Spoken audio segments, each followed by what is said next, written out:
Boa noite a todas e todos. Quero muito agradecer ao Osso Buco nessa edição do BCD de ouvir uma história que eu nunca contei para ninguém além do meu podcast.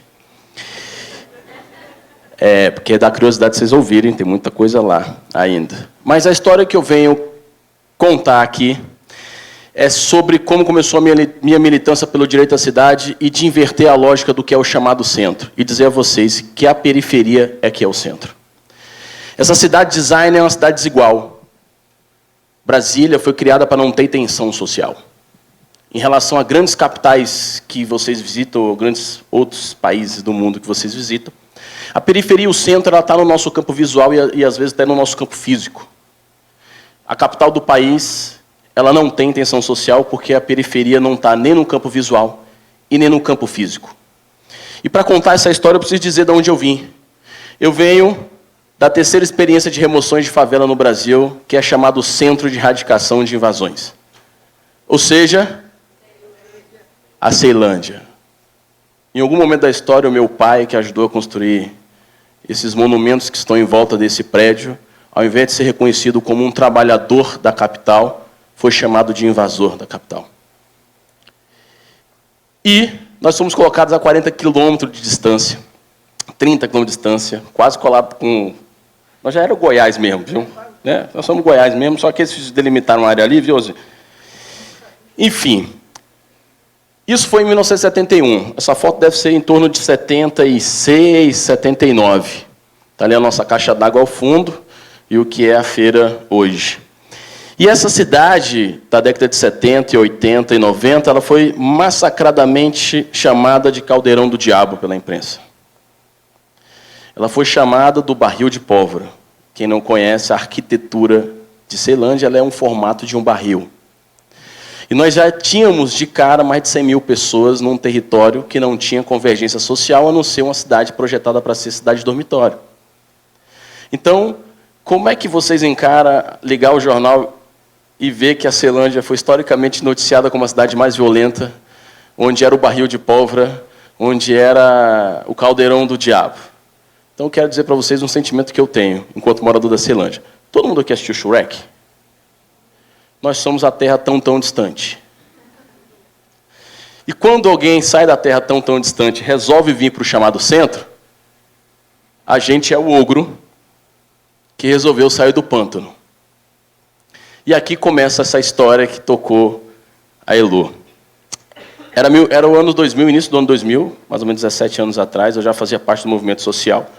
E a gente foi convidado por um coletivo de São Paulo, a gente já fazia um trabalho muito fera em Ceilândia, tentando lutar pelo direito à autoestima da cidade, a vir para um teatro, que é o Teatro Goldoni, assistir uma peça e depois da peça a gente fazer uma roda de debate. Quando a gente recebeu o convite, a gente falou assim, meu irmão, um teatro, velho. A gente não tem teatro.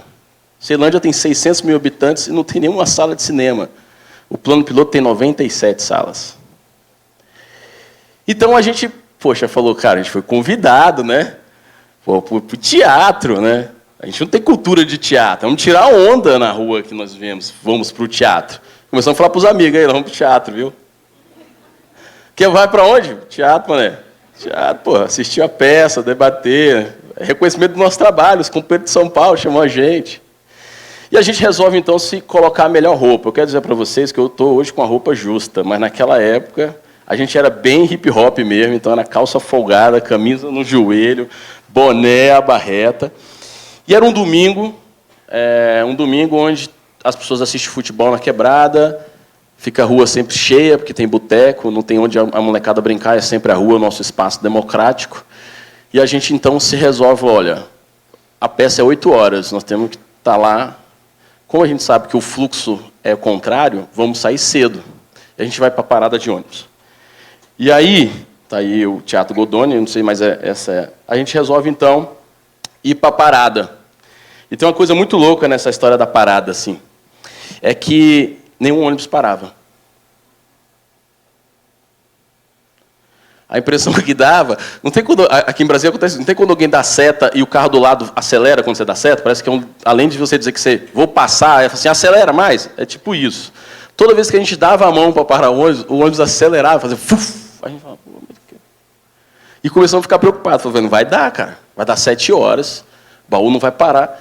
E aí a gente parou e falou assim, olha, tem uma coisa muito louca aí, acho que o problema é nós. São 4 jovens, nós não estamos muito apropriados porque o imaginário vai dizer. Então alguém vai ter que tirar o boné aqui, amarrar a blusa na cintura aí, botar para dentro, e a gente vai se esconder na parada para ver se o ônibus para. E deu certo.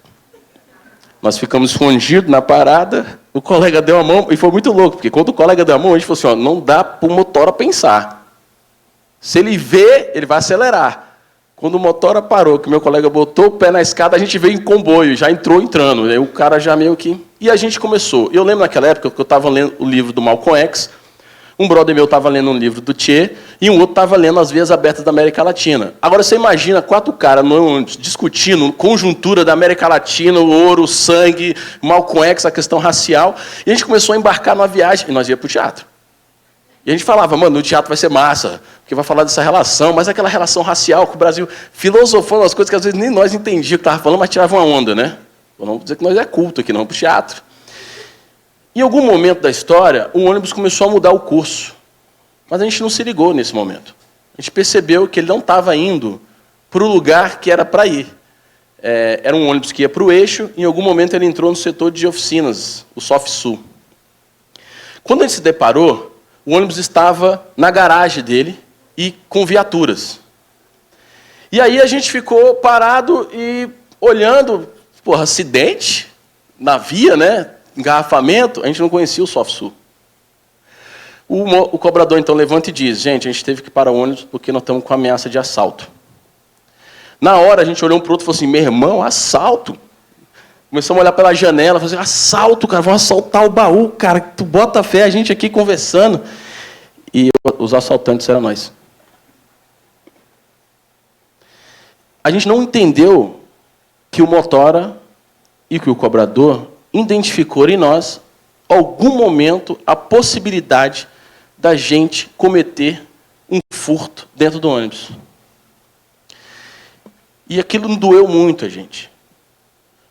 Porque aquilo revelou a crueldade dessa cidade, que inclusive nos coloca contra aqueles que também moram nos nossos territórios, são pai de nossos irmãos e filhos e primos, e que reconhecem no estereótipo por que esses moleques estão saindo da Ceilândia para vir para o centro, fora do horário de trabalho. Foi ali que eu entendi que eu não tinha direito a essa cidade. No primeiro, a gente foi para cima, lógico, né? Não vou ser revistado, não vou ser revistado.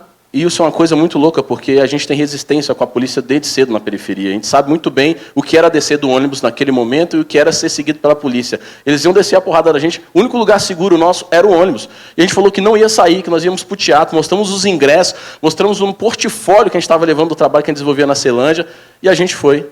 Chegamos atrasados na nossa peça. E aí começou, então, o retorno de dizer, está na hora de a gente reverter essa lógica. Está na hora de mostrar que a Ceilândia, por exemplo, para quem não sabe, tem um sítio arqueológico, tem o segundo maior museu de gemas, tem uma obra de Oscar Niemeyer. É uma cidade que faz essa parte da cidade, entre tantas outras, que é a engrenagem braçal dessa Brasília funcionar todo dia. Então a gente retorna para Brasília e desenvolve um trabalho que é fortalecer a autoestima de quem mora lá. Por isso a Love CI. É dizer, olha, eu sou daqui, eu amo aqui, vou viver aqui. E aí a gente, então, ocupa um espaço público e começa a desenvolver uma série de projetos lá dentro. A gente, essa é a turma recente agora, são quase 200 jovens em 9 oficinas. Isso aqui é uma galeria de arte periférica desenvolvida por nós. Estou olhando para o tempo ali. Isso aqui é o nosso pré-vestibular. Isso aqui é o nosso teatro de bolsa. A galeria, isso aqui é uma oficina de road para montagem de bandas e palco. A nossa roda de terapia comunitária, nossa formação pedagógica com instrutores. Esse é o maior festival chamado Elemento e Movimento, que reúne 20 mil pessoas, e toda a produção do evento, a cenografia, fotografia, audiovisual, os road, a técnica, são formadas por nós em 8 meses de curso, e a gente desenvolve esse trabalho que traz tantas e tantas pessoas. E por que isso? Foi justamente a provocação de, ora, por que eu tenho que ir para um lugar que é hostil à minha figura? Por que eu tenho que ir para um lugar que não reconhece a minha identidade? Eu não estou aqui de boné porque eu estava numa manifestação mais cedo, eu estou aqui de boné porque ela é parte da minha identidade periférica. Não está só no meu boné o nome da cidade, mas como está um mapa da minha cidade. E eu carrego isso com muita propriedade, que é para encorajar tantos e tantos aqueles que, sim, existe vida fora da chamada asa. Que está na hora da gente circular o Gama, que tem um festival, que tem um teatro e um cinema. Está na hora da gente conhecer a Pedra Fundamental, que é Planaltina. Está na hora da gente ir para Braslândia, ver o polo, que é rural, não só do morango, mas da goiaba e de tantos outros. Está na hora da gente conhecer Santa Maria, Recanto das Emas, que também produz muita cultura e muita atividade. Está na hora da gente entender que a periferia é o centro. Toda aquela provocação que aconteceu no ônibus é uma coisa que a gente não queria que acontecesse com mais absolutamente nenhum parceiro nosso. Ao ponto, inclusive, de omitir no currículo que morava em uma dessas nossas cidades para conseguir um emprego aqui. Que isso nunca mais se repita e que a gente continue lutando. Convido todos vocês a conhecer essa experiência na cidade e, para isso, é só, obviamente, seguir a gente nas redes sociais. Muito obrigado pela oportunidade, Ossubuco. Valeu.